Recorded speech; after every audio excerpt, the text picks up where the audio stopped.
Isang malaking ginhawa ang hatid ng bagong anunsyo ni Pangulong Ferdinand Marcos Jr. para sa mga ina at pamilyang Pilipino.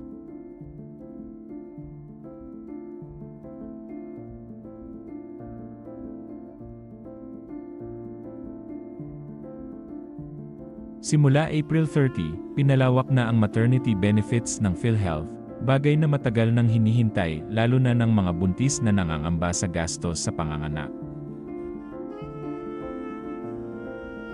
Kung dati ay umaabot lamang sa 9,759 pesos ang coverage para sa normal delivery, ngayon ay itinaas na ito sa 29,000 pesos, halos triple ang itinaas na siguradong malaking tulong sa hospital bills.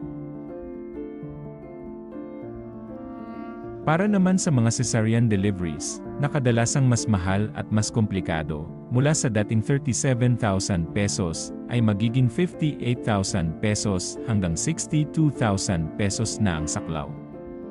Ibig sabihin, mas maraming Pilipina ang magkakaroon ng pagkakataon na manganak ng ligtas nang hindi masyadong iniisip ang gastusin.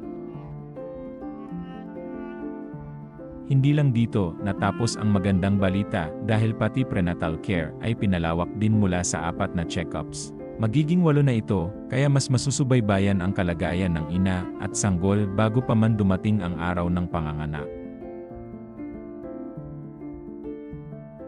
Kasama na rin sa coverage ang mga bakuna at laboratory tests na dati ay dagdag gastos pa sa bulsa ng pamilya.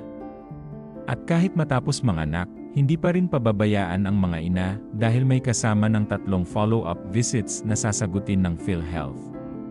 Malinaw na layunin nito na siguraduhin hindi lang ang ligtas na panganganak kundi pati ang maayos na recovery ng ina. Sa gitna ng tumataas na gastusin sa healthcare, malaking hakbang ito ng gobyerno upang maibsan ang pangamba ng maraming pamilya.